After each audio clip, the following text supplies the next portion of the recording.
Bonjour et bienvenue dans Next Gen Manufacturing Nexus. Alors aujourd'hui, on va explorer un processus franchement fascinant. Un processus qui fait le pont entre le monde physique et le monde numérique. On va parler d'une méthode qui permet de reconstruire, de comprendre et même d'innover à partir de ce qui existe déjà. C'est la rétro-ingénierie. Et vous allez voir, c'est une vraie pierre angulaire de la fabrication du futur. Imaginez un peu le scénario catastrophe, une pièce mécanique essentielle qui lâche, une pièce complètement irremplaçable, et bien sûr, les plans de conception perdus depuis des lustres. Alors comment on fait? Comment la recréer à l'identique? Eh bien c'est précisément ce défi, ce problème fondamental, que la rétro-ingénierie vient résoudre. Allez, pour que ce soit bien concret, on va prendre un exemple tout simple. Une coque de souris. Oui, un objet en plastique, assez banal en apparence, mais avec un twist. On n'a absolument aucune documentation technique. Zéro.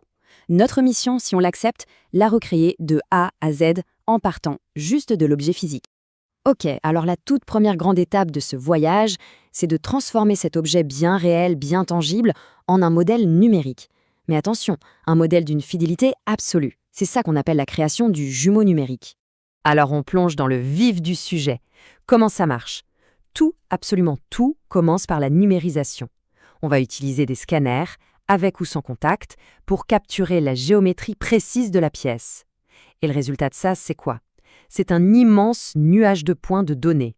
Imaginez des millions de petits points dans l'espace qui dessinent la forme de l'objet. C'est vraiment la première traduction du monde réel vers le monde numérique.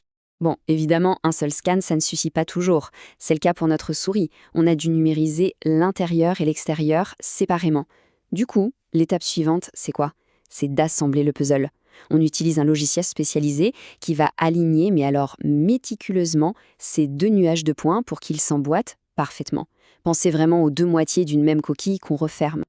Et maintenant, l'étape de la fusion. Une fois que tout est parfaitement aligné, on combine les différents scans. Le but, c'est de créer un modèle 3D qui soit unique, solide, continu. Là, on ne parle plus d'un simple nuage de points un peu éthéré, non, on parle d'un véritable objet virtuel. Et voilà, le fameux jumeau numérique de la pièce originale, il est né. Voilà, en résumé, le flux de travail, le cœur du réacteur, si on veut. On part de la mesure physique, on scanne pour choper les données, on les traite dans le logiciel pour créer le modèle virtuel, on vérifie que tout est bien précis, et enfin, on passe au prototypage. C'est un pont super bien structuré qui relie le monde physique et le monde numérique. Ok, on a notre modèle numérique. Maintenant, passons à la deuxième phase. Comment est-ce qu'on retraverse le pont dans l'autre sens? Comment est-ce qu'on passe de ce fichier informatique à un tout nouvel objet bien réel qu'on peut tenir dans la main? Eh bien, c'est là qu'intervient ce qu'on appelle le prototypage rapide. Attention, ce n'est pas une seule et unique technologie. C'est plutôt une grande famille de techniques. L'impression 3D, bien sûr, la fabrication par couche, l'usinage direct.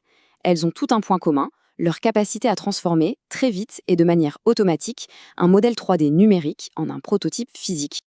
Et regardez ça, voilà le résultat. C'est la preuve que tout le processus fonctionne. On est parti de rien, juste de la pièce originale, sans le moindre plan, et hop, une nouvelle coque de souris a été fabriquée, parfaitement identique.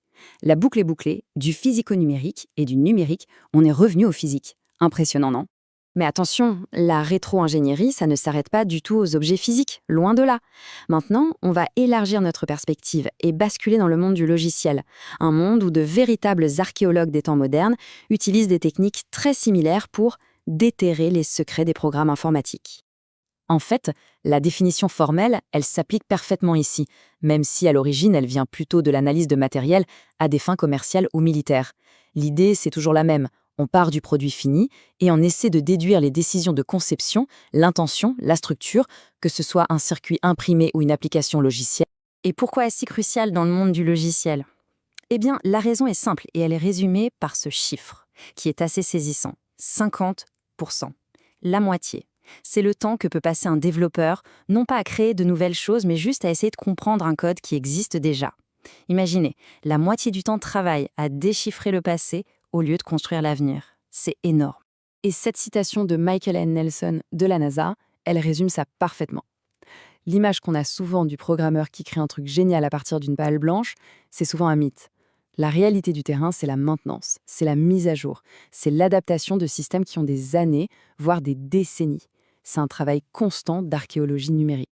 Alors évidemment, ce pouvoir de tout déconstruire pour tout recréer, ça soulève des questions assez complexes. Où est-ce qu'on met la frontière entre la compréhension, qui est légitime, et la copie pure et simple, qui est illégale? C'est un vrai labyrinthe, à la fois juridique et éthique.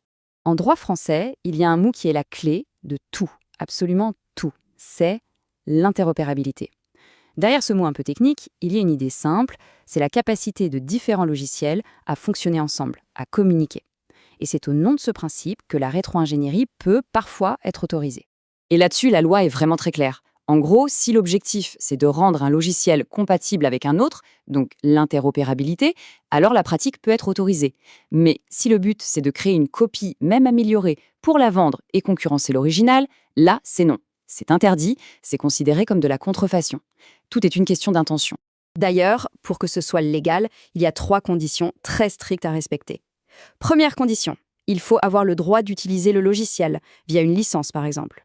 Deuxième condition, l'information qu'on cherche pour l'interopérabilité ne doit pas être disponible autrement.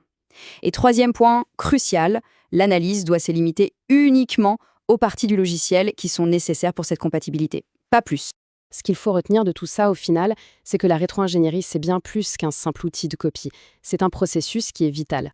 Vital pour la maintenance des systèmes, vital pour la restauration de pièces qu'on ne peut plus trouver, et surtout vital pour garantir que les technologies, qu'elles soient anciennes ou nouvelles, puissent continuer à dialoguer entre elles, et donc à innover ensemble. Et tout ça, ça nous laisse avec une question qui est, je trouve, absolument fascinante. Dans un monde où la frontière entre le physique et le numérique est de plus en plus floue, un monde où l'on peut scanner et réimprimer à peu près n'importe quoi, qu'est-ce que ça veut dire créer quelque chose de nouveau?